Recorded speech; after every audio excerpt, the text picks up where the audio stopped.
Welcome back to Prafulla's kitchen. మరి ఈరోజు recipe super hit recipe అండి. చికెన్ కీమాతోని చికెన్ కీమా మలై కోఫ్తా ఎలా చేసుకోవాలో చూపించేస్తాను. మరి ఈ రెసిపీ కుక్ అయిపోయిన తర్వాత roti of your choice, rice కానివ్వండి, బిర్యానీ కానివ్వండి, పులావ్ కానివ్వండి, దేంతో తిన్నా చాలా టేస్టీగా ఉంటుంది. మరి రిపీట్ మోడ్లో రిక్వెస్ట్ అయితే వచ్చేస్తుందండి. డిలే చేయకుండా ఈ రెసిపీ ఎలా చేసుకోవాలో చూపించేస్తాను. Please come with me. Chicken keema malai kofta recipe start చేసేద్దామండి. ఒక గ్రైండర్ జార్లో ఒక పెద్ద ఆనియన్ని రఫ్గా చాప్ చేసుకొని యాడ్ చేసేసా.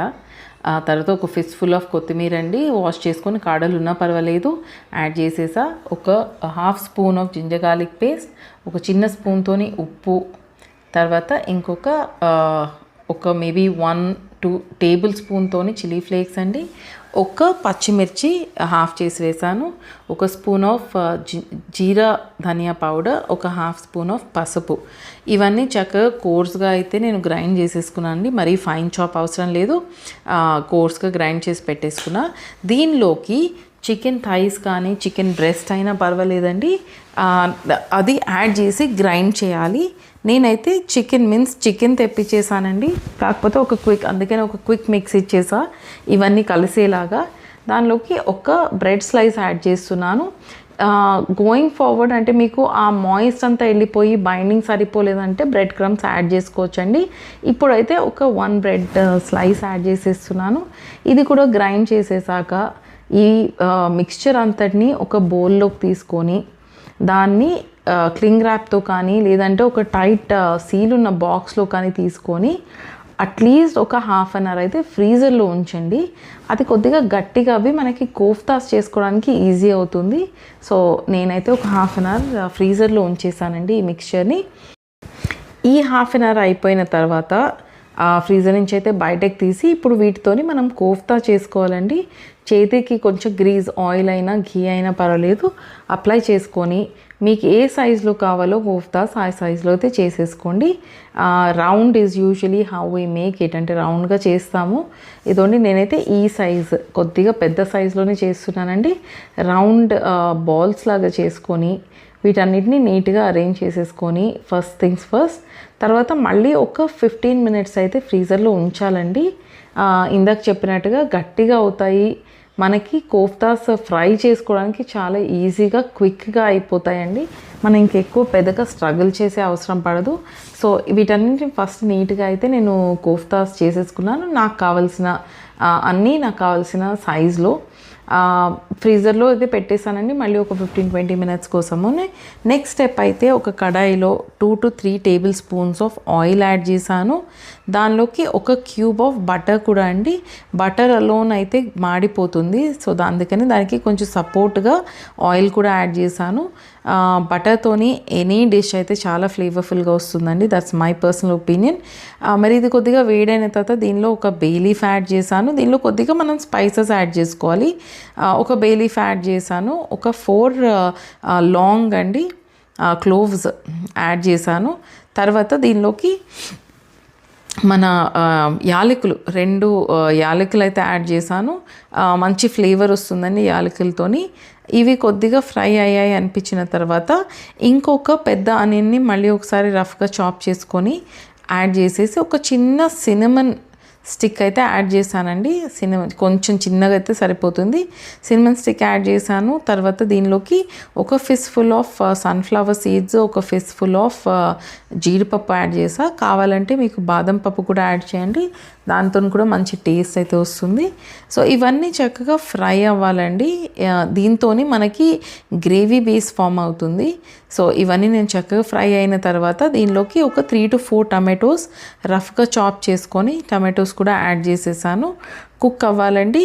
అట్లీస్ట్ ఒక 10-15 నిమిషాలు అయితే పడుతుంది కుకింగ్ ప్రాసెస్కి. హాఫ్ కుక్డ్ అయితే మంచి ఫ్లేవర్ రాదు. సో చక్కగా కుక్ అవ్వనివ్వండి కొద్దిగా టైం పట్టినా కానీ. దీనిలోకి 2 చిన్న స్పూన్స్తోని సాల్ట్, ఒక హాఫ్ స్పూన్ పసుపు, హాఫ్ స్పూన్లో హాఫ్ గరం మసాలా, ఒక అర స్పూన్ జింజర్ గార్లిక్ పేస్ట్, అల్లం వెల్లుల్లి పేస్ట్ యాడ్ చేసి చక్కగా కుక్ చేసేసుకుంటున్నానండి. ఇవే మన మసాలా బేస్, ఇంకా మిగతా ఇంకేం అవసరం పడదు.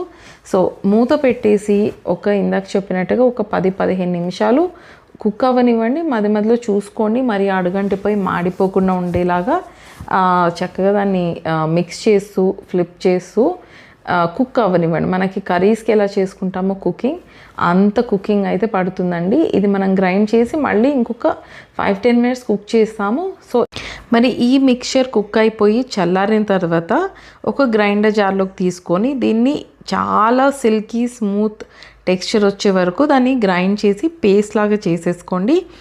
దీనిలోకి కొత్తిమీర ఆప్షనల్ అండి. నేనైతే కొద్దిగా యాడ్ చేశాను కొత్తిమీర వాష్ చేసుకొని. మరి ఈ పేస్ట్ని మనం ఇప్పుడు కుక్ చేసుకోవాలండి ఇంకొక 5-10 మినిట్స్. దానికోసమని అదే ప్యాన్లోకి నేను 2 టేబుల్ స్పూన్స్ ఆఫ్ నెయ్యి తీసుకున్నాను. ఘీతోని చాలా మంచి అరోమా వస్తుందండి మన డిష్కి. దీనిలో ఇందాక మనం పేస్ట్ చేసిన టమాటో ప్యూరీ తీసుకొని దీనికి యాడ్ చేసేస్తున్నాను నేను. యాడ్ చేశాక ఇందాక చెప్పినట్టుగా 5-10 మినిట్స్ అయితే దీన్ని చక్కగా కుక్ అవ్వనివ్వండి. కొద్దిగా టైం పట్టినా it's absolutely worth your time. So దాన్ని చక్కగా కుక్ చేసుకోండి. కుక్ అయిపోయిందనే దానికి మనకి ఇండికేషన్ ఏంటి అంటే ఆయిల్ వదిలేస్తుందండి. మనకి కార్నర్స్లో అంతా ఆయిల్ ఆర్ ఘీ తెలుస్తుంది మనకి, అంటే చక్కగా కుక్ అయిపోయినట్టు. కొద్దిగా వాటర్ యాడ్ చేసుకోండి. అంటే మరీ థిక్గా ఉంది కన్సిస్టెన్సీ అనిపిస్తే కుక్ అయిన తర్వాత అయినా కుక్ అవుతున్నప్పుడైనా కానీ కొద్దిగా వాటర్ యాడ్ చేసేసేయండి. మనకి కావాల్సిన టెక్స్చర్ మనకి మరీ వాటరీ రాకూడదు, మరీ థిక్గా ఉండకూడదు, గ్రేవీలా ఉండాలండి. సో దీనిలోకి ఒక 1 spoon of Kashmiri Lal mirch colour కోసమని 1 స్పూన్ ఆఫ్ కారం యాడ్ చేస్తున్నాను. తర్వాత 1/2 స్పూన్ ఆఫ్ సాల్ట్. తర్వాత మన హీరో ఇంగ్రీడియంట్ అండి 1/2 స్పూన్ ఆఫ్ షుగర్. నేను ఇంతకుముందు రెసిపీస్లో కూడా చెప్పాను, మన గ్రేవీస్కి మంచిగా టేస్ట్ అయితే చాలా చక్కగా బ్యాలెన్స్ అవుట్ చేస్తుందండి షుగర్. రెస్టారెంట్ టేస్ట్ వచ్చేస్తుంది. సో ఇవన్నీ మిక్స్ చేసి దాన్ని చక్కగా కుక్ చేస్తూ ఉండండి. మీరు కింద అడుగంటిపోకుండా ఒకసారి తిప్పేసి దాన్ని మూత పెట్టి కుక్ అవ్వడానికి అయితే ఉంచేసేయండి. ఈలోకి మన కోఫ్తాస్ రెడీ చేసేసుకుందామండి. ఒక ప్యాన్ తీసుకొని దానిలో 3-4 table spoons of oil add చేస్తున్నాను నేను. మీరు బటర్ ఆర్ ఘీ కూడా యాడ్ చేసుకోవచ్చండి. నేనైతే ఆయిల్ యూస్ చేస్తున్నాను. ఆయిల్ కొద్దిగా హీట్ అయిన తర్వాత మనం ఇందాక ఫ్రీజర్లో పెట్టామండి ఇవి కోఫ్తాస్ రెడీ చేసుకొని కొద్దిగా గట్టిగా అవ్వడానికి. ఆ కోఫ్తాస్ చక్కగా నీట్గా ప్యాన్లోకి అయితే ప్లేస్ చేసేసుకోండి. ఓవర్ క్రౌడ్ చేయకండి, ఎందుకంటే మనం వీటిని ఫ్లిప్ చేసి అన్ని సైడ్స్ చక్కగా కుక్ చేసుకోవాలి కాబట్టి. సో ఇవన్నీ నీట్గా ఒక ప్యాన్లోకి మీరు ప్లేస్ చేసేసుకొని దాన్ని అన్ని సైడ్స్ చక్కగా కుక్ అయ్యేలాగా ఫ్లిప్ చేస్తూ ఉండండి. చాలా ఇంపార్టెంట్ అండి, లేకపోతే ఒక సైడే బర్న్ అయిపోయి ఒక సైడ్ సరిగా కుక్ అవ్వకుండా అలా వస్తాయి. అగైన్ ఇది కూడా కొద్దిగా టైం టేకింగ్ ప్రాసెస్ అండి, ఎందుకంటే మనం కుక్డ్ మీట్ తీసుకోలేదు, ఇది మనకి పచ్చి చికెన్ కీమానే కాబట్టి మనకి కొద్దిగా కుకింగ్ అయితే ఎక్కువ టైమే పడుతుంది. సో నీట్గా దీన్ని కుక్ చేసుకొని ఫ్లిప్ చేస్తూ మీకు కావాల్సిన బ్రౌన్ కలర్కి అయితే తీసుకొని రండి. అన్ని సైడ్స్ తిప్పుతూ ఉండండి, మాడిపోకుండా ఉండేలాగా చూసుకోండి. At any point in time మీకు అంటే కొంచెం గ్రీజ్ సరిపోలేదు అనిపిస్తే ఇంకొక టేబుల్ స్పూన్ ఆఫ్ ఆయిల్ అయితే యాడ్ చేసుకోవచ్చండి. Again oil of your choice, oil, butter or ghee ఏది వేసినా టేస్ట్ నీట్గా వస్తుందండి. ఇదిగోండి ఇలాగ ఫ్లిప్ చేస్తూ ఫ్రంట్ బ్యాక్ అన్ని సైడ్స్ రౌండ్స్ కదండి బాల్స్ చేసుకున్నాం కాబట్టి అన్ని సైడ్స్ నీట్గా కుక్ అయ్యి మనకి ఈ బ్రౌన్ టెక్స్చర్కి వచ్చిన తర్వాత అవి తీసి వేరే డిష్లోకి అయితే పెట్టేసుకోండి. ఇంతకన్నా ఎక్కువ వేగ అవసరం లేదండి, మరీ డార్క్ అయిపోయినా బాగోదు. ఇవన్నీ మనం ఇప్పుడు కుక్ చేసిన టమాటో గ్రేవీ ఉంది కదా దానిలోకి నీట్గా ప్లేస్ చేసేసుకోండి. చేసుకున్న తర్వాత కూడా ఒక 5 నిమిషాలు అయితే ఉడకడానికి ఉంచేసేయాలండి. కోఫ్తాస్కి మన గ్రేవీలో ఉన్న మసాలాస్, గ్రేవీ టేస్ట్ అన్నీ చక్కగా దానికి పట్టాలి.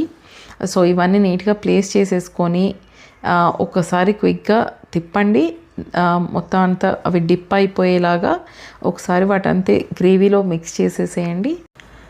మూత పెట్టేసి ఒక 5 to 10 మినిట్స్ అలా ఉడకనిచ్చేసేయండి. మన కోఫ్తా కర్రీ అయితే రెడీ అయిపోయినట్టే అండి. దీన్ని చక్కగా ఈ కర్రీని వేరే డిష్లోకి తీసుకొని దానికి మీరు దహి యాడ్ చేసిన, పెరుగు యాడ్ చేసిన, లేకపోతే ఫ్రెష్ క్రీమ్ ఇంట్లో అవైలబుల్గా ఉంటే ఫ్రెష్ క్రీమ్ అయినా యాడ్ చేసి రిలీజ్ చేసేసుకోవడమే.